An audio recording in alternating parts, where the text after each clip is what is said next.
issue that has impacted us over the last 3 to 4 years. And I just want to thank Senator Patrick Colbeck and the Michigan Grassroots Alliance for helping to bring this information forward. And without further ado, I'm going to introduce former Senator Patrick Colbeck. Thank you. Thank you very much, Representative DeSanta. What we're here today is we're announcing the filing of a request for a new microphone. What we're doing today is filing a series of complaints that allege that during the December 15, 2020 testimony of Dominion CEO John Polis before the Michigan Senate Oversight Committee that we have documented evidence that alleges 15 counts of criminal perjury during that testimony. And as a result, that testimony was put into a let's just say less than professional Michigan Senate report that came to some conclusions based on that testimony that should be called into question based on this new evidence. And by the way, this is almost over 3 years after the election was conducted, and a lot of people are struggling with why did it take so long to get access to this information. Well, I'll tell you why. More and more of our election activities are being outsourced to non-government organizations like Dominion Voting Systems. I can't issue a Freedom of Information Act request for internal communications to Dominion. I require a lawsuit, I require discovery, I require either a criminal investigation, something along those lines in order to get that access to that information. We didn't have that access until recently. Attorney Stephanie Lambert, who was counsel for Patrick Byrne in his defamation lawsuit involving Dominion, obtained documents that involved internal emails from Dominion that indicated that there was criminal activity going on in a civil lawsuit. As an attorney, Stephanie Lambert was obligated to report her findings in discovery to law enforcement, which she did. She shared that information with Sheriff Darleaf of Berry County, Michigan. Sheriff Leaf proceeded to present that information online. Once it was available online, it was public information, and investigators such as myself and others were able to review that information and connect the dots to a variety of claims made about the 2020 election, including the testimony made by Dominion CEO John Polis. So what we've just done today, and we just got out of the office of the Secretary of Senate and filed a request for a criminal investigation into these perjury charges to be conducted by the Secretary of Senate in concert with the Sergeant of Arms, which are police officers, as you may know. We provide the legal grounds for that investigation, and it's in the cover letter that was submitted to them. We also plan on going to the Michigan Attorney General's office and filing the same complaint, and we'll file the same complaint with the state police. And we encourage everybody who's listening to this to go to migrassrootsalliance.org, download the complaints for yourself, and file it with your own local law enforcement.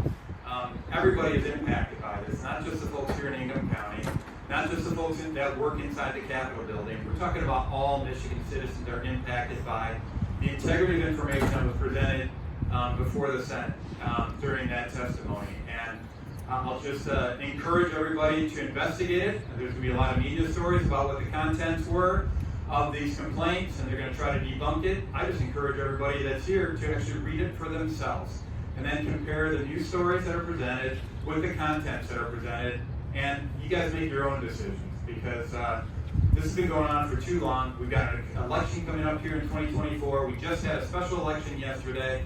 The time for action is long overdue, and I just want to thank all these legislators. I want to thank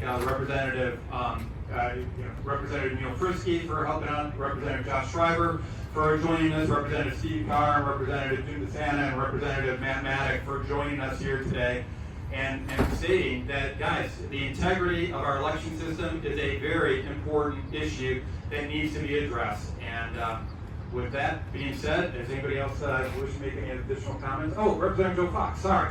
I just saw him pop up. So thank you very much, Joe. Anybody have anything else to say? If not, we'll just open it up for any questions that people may have. Any questions?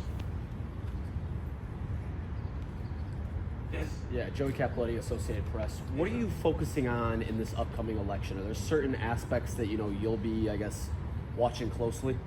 Transparency. What you'll notice right now is that recently, a month ago, I believe, the Michigan Secretary of State unilaterally decided to go off and prevent the disclosure of certain information specific to the conduct of our elections, differentiating or identifying whether or not a voter voted in person, absentee, or via early voting. Without that information, it's very difficult to perform audits about the integrity of the election. So, and what we've already talked about here today was the fact that it took so long to get access to this information because Dominion was behind this veil of secrecy afforded to them because they're a non-government organization and not subject to Freedom of Information Act requests. So the fact, all we're looking for on all of this, frankly, is transparency. If you want us to have confidence in the results of the election, regardless of who the winner is, we need to understand that the election was conducted in a fair and transparent and professional and lawful manner.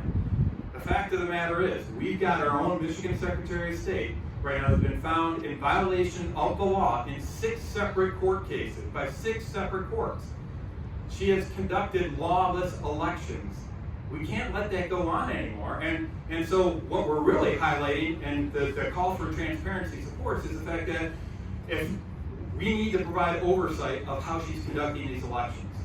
And that means we need to have access to information to be able to convince us that whoever the victors are in these upcoming elections, that it was done legitimately. So if Donald Trump wins in November, you expect that you'll continue, talking about 2020 or talking about 2024 and potentially? I still want to see the paperwork and everything, just like in 2016. I mean, this doesn't get reported very often, but 2016, Donald Trump was designated the winner in Michigan in the result of that. We had a recount called by Jill Stein. I called for an investigation by the Attorney General and Secretary of State in the wake of that because we saw impropriety in Detroit, where we had in one precinct, we had 306 ballots cast per the poll book, but there were only 50 ballots in the ballot container for that precinct. So I called for an investigation, and Donald Trump won. So anybody who thinks that this is just about politics is barking up the wrong tree. The people deserve a voice, and the way we express our voice, the way we keep our elected officials accountable is through the ballot box. And if we can't depend on that, we can't depend on anything in this country. Kyle Davidson, Michigan Advance. I just had a quick question since the members are here. I was wondering why the Michigan chapter of the Freedom Caucus was not listed as a formal member of the State Freedom Caucus network. Well, as chair of the Fake news. Michigan Freedom Caucus, I'll answer that question just briefly. We formed and wanted to have autonomy here in the state of Michigan with the decisions that we make here in the state. And if you look at our voting records, we have stood behind the principles that we said we were going to. And we want to see the Republican Party continue to do that and inspire people as the Democrats continue to destroy our state and nation. We need to stand up for what we actually believe in. So we're doing that here. We have had conversations with people at the national network, and we appreciate the work that they're doing. And that's where things are at. Thank you. Once you got it, you have to hold on to it. Any other questions? All right, guys, well, thank you very much. Thank you to all of you esteemed legislators that are joining us here today. Now we get to go on the next step of the journey, and you guys get to go off and have some fun on the other end of the Capitol. So thank you guys for coming out, and thank you, God, that the rain stopped. So God bless everybody. Thank you.